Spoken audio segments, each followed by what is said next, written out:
A person's successful if they know where they are and they know where they're going and they're progressively moving in that direction. Success was the progressive realization of a worthy ideal. Anyone that has a goal and they're moving towards it, they're successful. But I think we're conditioned. We have a real strong conditioning, usually with not some very good ideas. Because we lack awareness or understanding of who we are, we're totally locked into a physical world, and we let things outside of us control us. 95% of the population are reacting to life. They're not really living at all. Philosophy, as I taught the last time I was here, philosophy, in my personal opinion, is the major determining factor in how your life works out. Philosophy, the major determining factor in how your life works out. To form our philosophy, you gotta think, you gotta use your mind, you gotta process ideas. And in my opinion, each person's personal philosophy is the major factor in how your life works out. Here's what I called it in that last presentation when I was here. It's called the set of the sail. Each person's personal philosophy is like the set of the sail. Now, I used to think it was circumstances that ordered my life. I used to blame the traffic, the weather, used to blame circumstances. So I figured that, my future was going to be tied to what everybody else was arranging, the economy. And, you could turn around, go north, you can go east, you can go west, you can order the entire process of your own life. And we do that by the way we think. We do that by exercising our mind. We do that by processing ideas and come up with a better philosophy, a better strategy for our life, goals for the future, okay? Plans to achieve those goals. All this comes from developing our philosophy. I don't know how to start improving my life. Someone might say that. And I would say, well, you're not aiming low enough. There's something you could do that you are regarding as trivial, that you could do, that you would do, that would result in an actual improvement. But it's not a big enough improvement for you, so you won't lower yourself enough to take the opportunity. The point is, your best strategic position is, how am I insufficient and how can I rectify that? That's what you've got. And the thing is, you are insufficient. And you could rectify it. Both of those are within your grasp, if you aim low enough. Time and dedication. It takes a willingness to accept that you're not yet good enough. It takes the ability to stare at the places that you know that you're weak, to really look at those things and not let it affect your sense of self-esteem and not let it affect your sense of self-worth, so that you can still get the momentum going. But you have to understand that in the beginning, we're all terrible. Remember, little achievements lead to confidence that conquers guilt. Then buy up every challenge to reach your goal. You can now handle it. The winter, the spring, the harvest.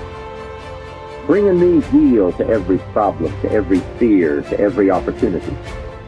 The inspiration from it all, and the immediate and future progress that will someday give you a view from the top of your goals, your adventures, and your achievements.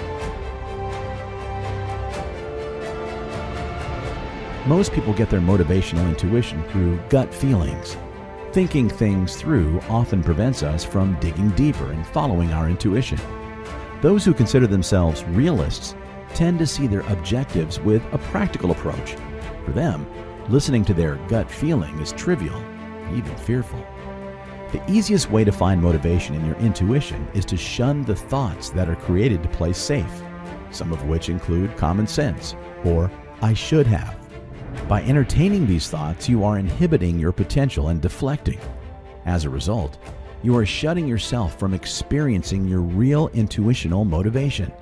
Whether you are looking for motivation to relieve a midlife crisis or overcome a common obstacle, your role your motivational instincts play is a deciding factor in your life's journey.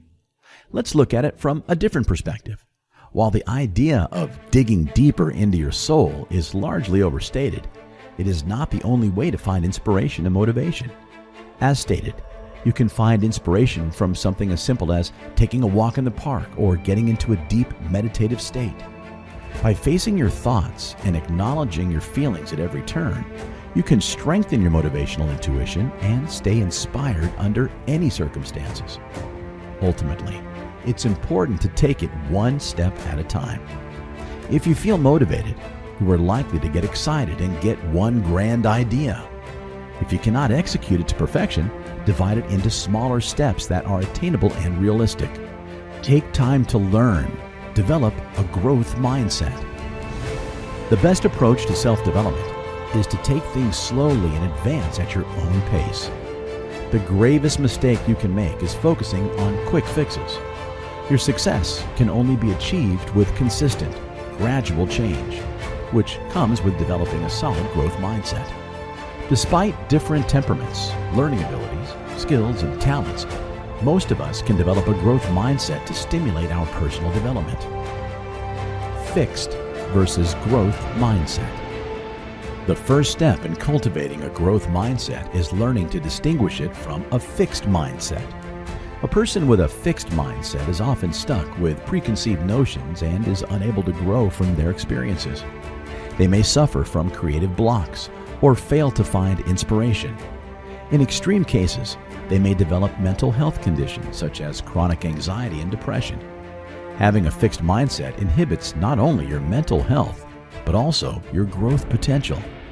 If you cannot accept constructive criticism, are threatened by other people's successes, or tend to give up easily, chances are you have a fixed mindset. By contrast, developing a growth mindset allows you to embrace challenges and enrich your curiosity. You are eager to find inspiration, learn, and accept criticism without taking offense. The best way to stay motivated and avoid repeating the same mistakes is by reflecting on your past. Amend your past mistakes and redefine your mindset as you seek self-improvement.